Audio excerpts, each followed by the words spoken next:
Hi, everyone, and welcome to the Savvy Business Show. I'm your host, Hanneke, and business coach, and the creator of the Savvy Business Masterminds, where we help women to build thriving businesses with community, support, and savvy business strategies even, plus coaching. And with me today, we have Alessandra from Pollina PR. And we are going to be talking all about how you hire your first intern. And Alessandra, I'm so excited to dive into this topic with you. But before we go there, I want to know more, or I want our audience to know a little bit more about you, how you got started, and just tell us a little bit more about yourself. Totally. Hi. Thank you for having me. Yeah. I run a PR and marketing business, and this summer will be 6 years in business, which sounds a little bit crazy to say, but I got my start as an intern, I have to say. Oh, this is so cool. I love it. It's like little loop. Gonna tell us all about it. Absolutely. I started my business pretty young, actually.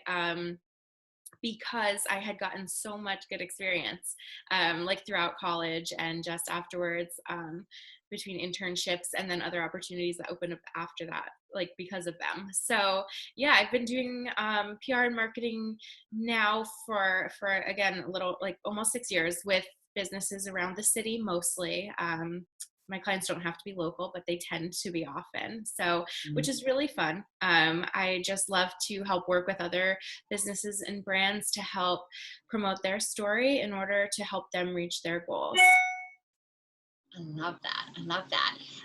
So of course we're in the city, and now we're getting like the 5 o'clock traffic helicopter is coming over. So sorry guys for the background noise. But I do want to say that, yes, her clients are not all local, because I actually just referred Alessandra to one of my mastermind buddies who's in New York, and she was so excited about you and your work. So thank you so much for doing that for her, because she was so happy. She needed something, a press kit, right up front and very quick turnaround, and Alessandra was able to just pull that together seamlessly for her. So that was wonderful.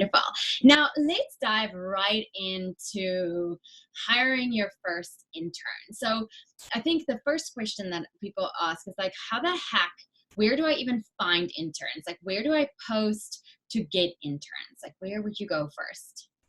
I mostly college job boards. I have had really good luck with some of the local colleges. Of course, in Boston, we have really, a lot of colleges to choose from, and really great colleges with great programs. I went to BU, so I'm a little bit partial. I have found almost all of my great interns through BU. I do think, there's a certain amount to be said for people who have had a similar background to you. They're kind of learning the same stuff. Of course, things are a little bit different, years later than they were then, but I'm sure some of it is similar.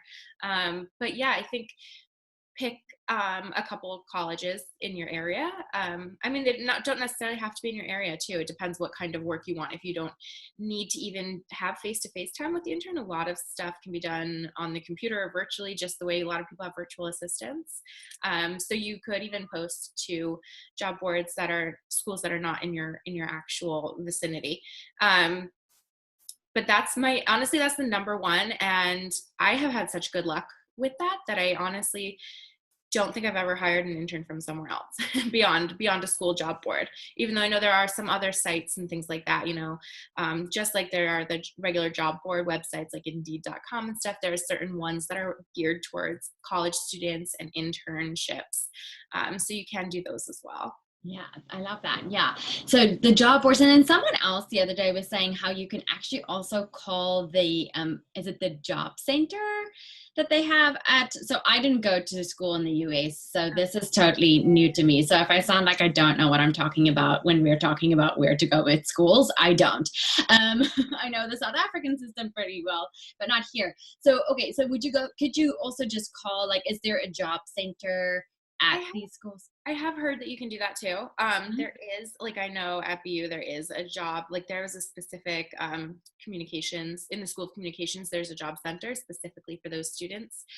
But I mean, yeah, I think it's great to cover all your bases. I do think that a lot of students don't utilize those tools and resources as much as they could. So you might actually almost cut down your potential pool if you're kind of going more for the direct access that way. Like I know they had like actual books and like, you know, different, I mean, back at the time they had like a binder with you know different things. So if you're going to actually go in person and leaf through, then that might be helpful. I'm not sure what they have now, probably something a little more sophisticated, but that wasn't that long ago. But I mean when I was in school and looking for an internship, I did it on myself by myself. You know, I did it on my own. I was, you know, in the middle of the night after finishing studying, I'd be searching on the job board looking for an internship. So just being able to do it online by myself, like through a system like that, was really I think useful, and I think you'd be able to reach a lot of people that way.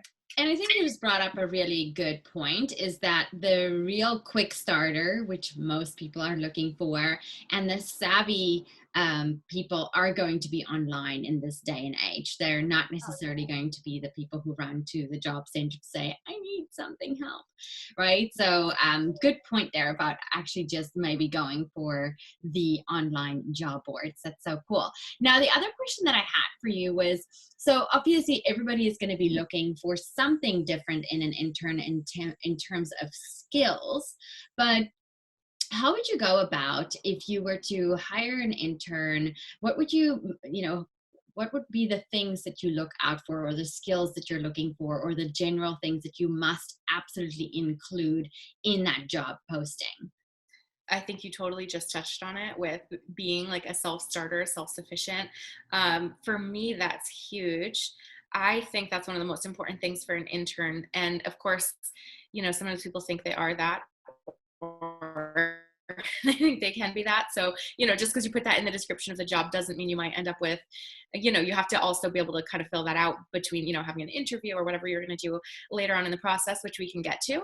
Yes. But I do always put something like that in the actual description. I say, you know, you should be a self-starter. You should be someone who's interested in just, you know, a go-getter, wanting to make things happen, figure things out, because I definitely think, I mean, I'm sure this was always the case, but I definitely think recently I've ended up, you know, talking to people who have had other interns who are, you know, they're like, you know, they kind of acted like they didn't know how to do anything, or, you know, it's like they don't even think to Google how to figure out how to do something like that. So I think that's so important. You know, if you don't know how to do something because it's not exactly something you studied in school, or, you know, maybe this company is doing it a little bit differently than the way you've done it before, like at least try to figure it out. To me, I think Yes. that's so huge. Just no matter what the industry is, the ability and the desire and the like just kind of wherewithal to realize you should just try to be figuring out the position and what you can do as much as you can. That's so important to me. I think that's almost one of the biggest things, more so than any other like actual skill, or, you know, the actual knowledge for something specific. And so how would you, so I have had some interns, and some of them not so great and some of them amazing. But how would you go about, because I think that's different. You just now touched on a very important thing, that you want to sass out before you get stuck with an intern Oh yeah. in the summer, and then you're like, there's nobody else that I can hire. How would you go about in like really making sure that they are self-starters, that they are people who are savvy, and they're not going to be the one that's like, I don't know. Yeah. Well, I find, you know, you can kind of get the first screening done through what they send you. You know, if they send you a resume and a cover letter, or even just an email, you can get a pretty good sense just from that, just in terms of, you know, how hard did they try to do this, and then the things that they put in there. So like for example, especially because I'm in the communications field, like sometimes they'll have a personal blog or some kind of online portfolio of work or something like that, and seeing that they have those things kind of shows me, oh, at least, you know, they're trying to do something. You know, they have a project outside of school, you know, they've tried to already start building something for themselves, especially, you know, if it's something like a blog or something. that's practically a part-time job, you know, sometimes depending on how well you do it. So if somebody's got something like that, I kind of know, okay, they're actually trying to build something, they're trying to do something. And then also as an added bonus, because you can actually see what their work looks like in terms of writing and creativity and stuff. Um, Yeah, so important. That bit's so important. Like, so let's just quickly touch on that, right? Because most of us, I think, specifically in the solopreneur sphere, are often looking for people to help us with social media mhm. and PR. And that is such a key point that you just said there about, are they already doing something like that? What is their actual social media looking like? Or whatever you want help with. Because I think even in any field right now, it's such a competitive market that blogging has become a really big thing to kind of show that you already know what you're doing. So I love that you just said that. So that like brings us to that point. Now, I know I interview my interns before I just hire them, and so I want to know, like, what is your process when you go through this? I interview. I tend to get pretty like too many good replies, you know, when I post something. And I get worried, oh, I'm not gonna be able to choose, you know, because I'm not the most decisive person. And sometimes I'm like, I want them all. But you know, you can only tell so much from just the resume and the initial outreach, whatever it is that they send you. So I do usually set up like a couple of phone calls. I don't want to waste a lot of people's time. I'm like really cognizant of wasting their time and wasting my time. So I try to really shave it down to as few as possible at that point. But I will say, like, I think I did 4 or 5 calls this last time that I hired someone, with, you know, 4 or 5 different people. I mean, not 4 or 5 calls with the one I chose. So I did an initial phone call with a couple of different options to get a lot more of a sense of who they are, you know, what kind of things they want to talk about. And you know, that's so important because I actually find that a lot of people, especially more so now too than even a couple of years ago, will kind of like apply to anything. Like I had people who were like, actually, I'm more looking for something like this. And I'm like, well, that's not even really what the job was. And you know, they had their resume tailored to the job, they had the cover letter tailored to the job. But then when I actually spoke with them, you know, they were like, either like, you know, one of them had actually graduated school and she was like, I'm actually looking for like a real, like a full-time position, or at least a part-time like paid position. And I was like, well, No. this is a college credit internship. That's what I'm offering. So, you know, those conversations are so important. And I think doing that over the phone is really good, because if I had done all of those, you know, in person, I think it would have wasted a lot more time. Mm-hmm, mm-hmm. And then once I've had those conversations and can tell who, you know, can talk well over the phone, string a thought together, you know, can actually seems really enthusiastic about what we'll be doing together. Then I try to meet in person with one, maybe two people. But that's like really when I try to only meet with the person that I think I'm going to actually pick. And I'm honest. I say, I'm pretty sure, you know, well, it's been different, I guess. I can't say that across the board, but this most recent time I was like, basically like, I'm hiring you, but like, let's meet up in a couple of weeks. Yeah. And it was more so just to kind of get started and go over stuff. But I have had ones that are more where the in-person meeting was more of an interview, kind of like Yes. interview, and it wasn't a done deal until after that. So it kind of depends on how much, you know, the sense you get and how sure you are about them, I guess.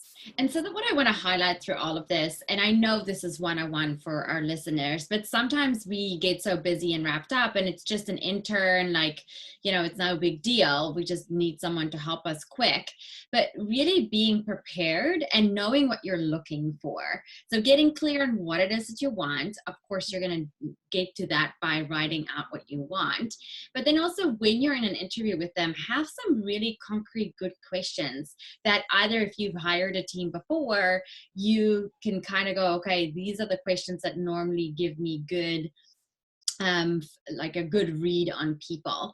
And then I do want to go in onto that like intuition, like listen to your intuition. This is an energy thing that you want to feel and look at. And as a business owner, you want to know what your strengths are so that you hire the opposite. Don't just hire mini yous. I feel like that's very important to remember, like, because you can often fall into that trap of wanting to do that, but remembering that you're actually looking for people who are going to bring the skill set that you don't have. Yeah. Um, Yes, and I will say, I want to go back. What you just said made me think of one other thing too. Yeah, Um, please. After the phone call, I also ask for some samples or examples of work. So it's more so, I don't even want to meet with them in person if it's going to waste people's time, if they don't, for especially like the ones I'm looking for, I want strong writing skills, social media skills, the certain things that I know I need to be helpful. So they also can send some examples, or sometimes I'll even ask them to do like mock up, like do a little project. It kind of depends on what I have going on at the time and how much I want to spend on it. Sometimes I'll make up a whole little project, nothing that's going to take a lot of their time. Because again, I don't want to waste a lot of somebody's time, and I'll only do that for like the one or maybe two people that I really think I'm going to go forward with. But Yeah. being able to see a little bit of their work can really help too. Uh, Yes. to know that it's somebody that you're going to be able to rely on, and that they have the skill set you need. Yeah. Um, and then I thought I was going to say something else based on where you had gone with that afterwards, but now I kind of forgot what I No, was going to say. I'm sure it will come back to you. I think it was okay. So we said about like going with your intuition, going with your gut. Oh, yes, Yes. yes. I was going to say sometimes it's honestly more so about who the person is and getting a sense of how you'll work with them, and or how they'll work. Again, I think number one for me is being a go-getter and self-sufficient and being able to do the work. That comes for me higher than actually having the skill set of what it is that I know they're going to be doing, because I think that's actually a more important skill than any of the actual concrete, communications or PR skills that I might want. Those you can build, those you can kind of work towards and work on and grow even throughout this internship. But if you don't have that, so that, yeah, that's more the intuition and being able to tell what kind of person they are. And for me, I think that's actually more important than the actual, tingking off all the boxes on the list I may have made. And that's such an important point too to remember. Like you are really looking for go-getters, and if they're already like then and bye. Yeah, Not your person. if they're Like not going to email me right afterwards and say thank you and like here are the samples you asked for, something like that, like if that's going to take 3 days, that's a bad sign. I'm not saying I would never hire them, because again, they're yeah, still learning, but yeah, no, I can't wait 3 days to send no, media questions that they requested from a client. So if yeah, somebody has kind of that mindset where that's okay, that's probably not going to fly. no. But again, so much of it is they're going to be learning, and I think that's so important. And I try to keep that in mind above all else too, because again, I don't want to just be using someone to help me. I want to make sure they're getting as much out of it as I am. So that's also something that's always kind of top of mind for me, is that they're going to be able to learn.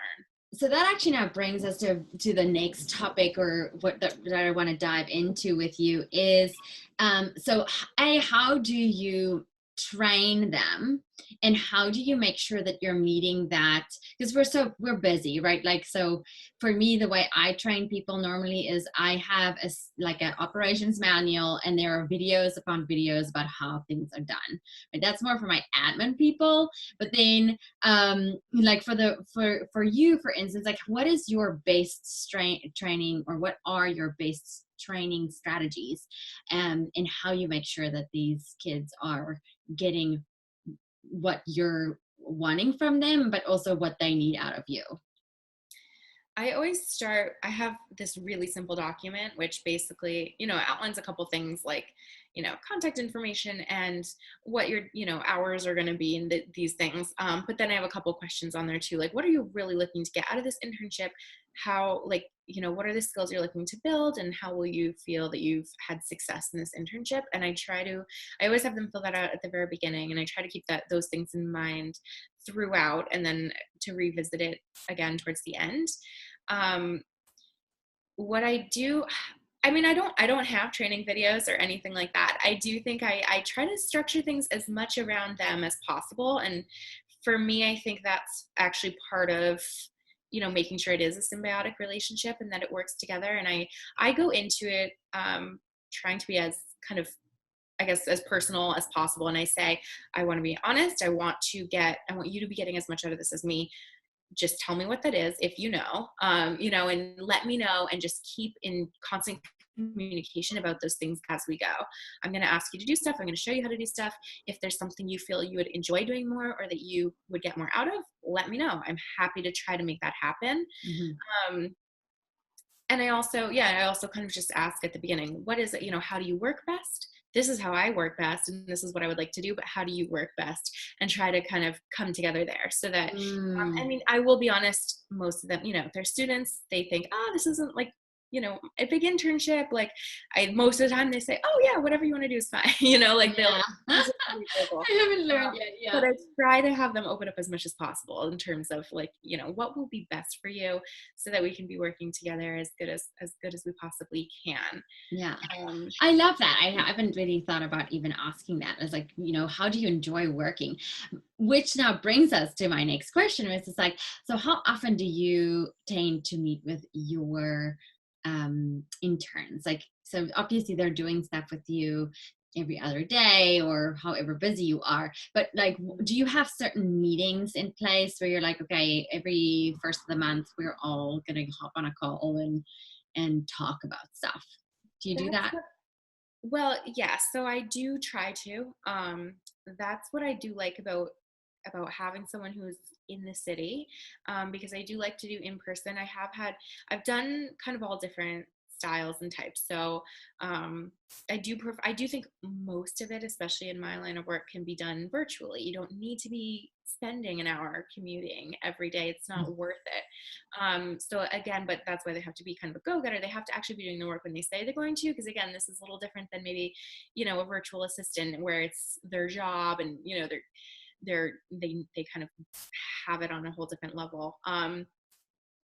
But I do usually try to find interns that can do most of their work from home, and we can meet either bi-weekly or once a month to make sure they're getting that face to face, just because sometimes I think it's easier to ask questions. Yes. Sometimes I think it's easier to go over certain projects just in person, you know, whether it's, you know, because it's something that's visual and you need to see it, or just kind of going over like, here's why I made these changes to something you wrote, things like that. I Yeah. think it is useful. And I usually do it face to face. I actually don't usually do phone calls, just because I also just think, you know, I don't know, I thrive off of face to face interaction. So I think that that's actually really helpful. I think it helps kind of, I don't know, get a little more excitement going and kind of keep the momentum going too, if you kind of just are there physically in person together. And again, part of that for me is wanting to make sure that they're actually getting as much out of it as possible. And I don't want them to be like, I interned for this person and literally never met her, you know? Oh, yeah, So that's there's a piece horrible. of that for me too, I think. That's wonderful. Okay, cool. I love that. Okay, so you are definitely doing some meetings. Now, the other question that I have is, what are some, like, I'm just going to back up quickly. What are some red flags that people can look out for that they have to go, okay, definitely don't hire this person? Like, so you would say like, if they don't get back to you within a certain amount of time, this is all sort of general knowledge, right? Right. But what are some of the other things that you have noticed where you're like, yeah, wish I'd seen this up front? Or is there anything like that? If there isn't, that's totally fine.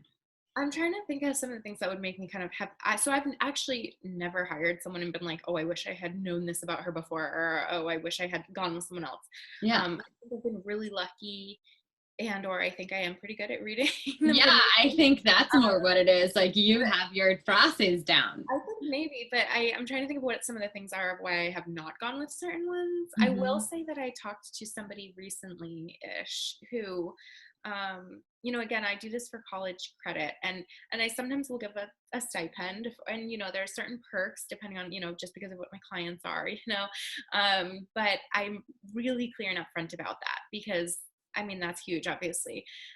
In certain fields, you can get a paid internship in communications. You usually can't, but I know that that's something that's important to people, especially for some like over the summer. And depending on the time, you know, you're putting a lot into it.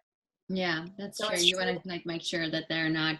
Well, also I think it's just establishing that work ethic with them up front. That just because this is school credit, you can't half-ass this. Right. So I talked to one girl who I actually thought I was going to hire, and she was, oh, I love that it's so virtual because I wanted to go away like all of June. And like there were many things of why she liked how flexible it was, but they were a little bit of a red flag for me because I was like, well, you know, it is set days and hours, you know, it's set.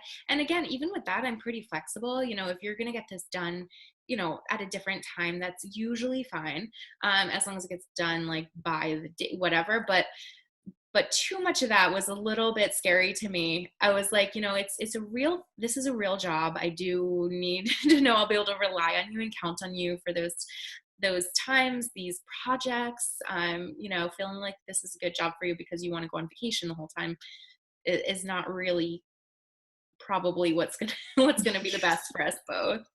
Oh goodness, yeah. Oh, the stuff we do when we are young, right?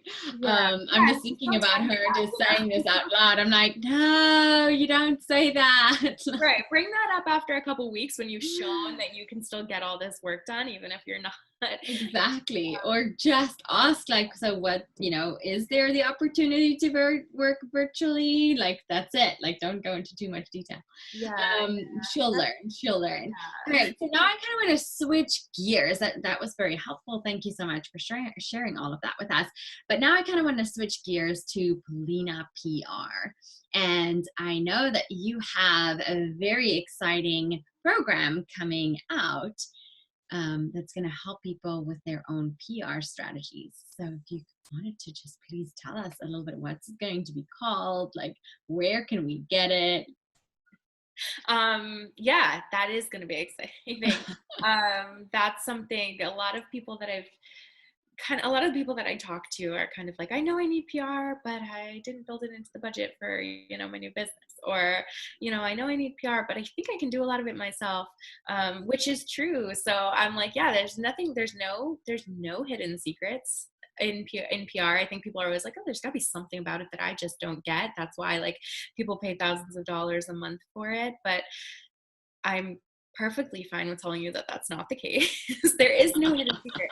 It is something that anybody can do. So that's why I've been putting together this course, because it's just about knowing what exactly to do and having the guidance to do it. But you know, most business owners, you have a lot of the skills that it would take to do it. Obviously not everybody, but you know, you're probably already creating a lot of content. You probably already kind of understand like influencers and collaborations and this and that, and that's all kind of pieces of it that, yeah, so that's why I put this together, because I think there are a lot of people who can do it themselves if they kind of did walk it through step by step of here's what to do now, here's how to create your material. And I think it's important to say that too, if you had the time, because I'm someone that's like, oh, no, don't have time. I'm just going to throw it to someone else to do it for me. No, that's the main thing. And that's why I say, like, I'm not worried I'm going to be out of a job because yeah, do it. That's all it is. Time. And that's why, you know, it's my job, so I spend my days doing it, so I have the time for it. But if you have your job is something else, you don't necessarily have the time to do it yourself. So there will always be those people. Yes, exactly. So let's go back to, so what's this program going to be called, or is it called? I'm not sure if I really quite fully just decided that yet. It is all, you know what? That's a really good question. What should we call it, guys? Give Alina some ideas. To go, but now that you mention it, I don't think I fully decided on the name. I've just been calling it a DIY PR course, but it must be something much more catchy than that.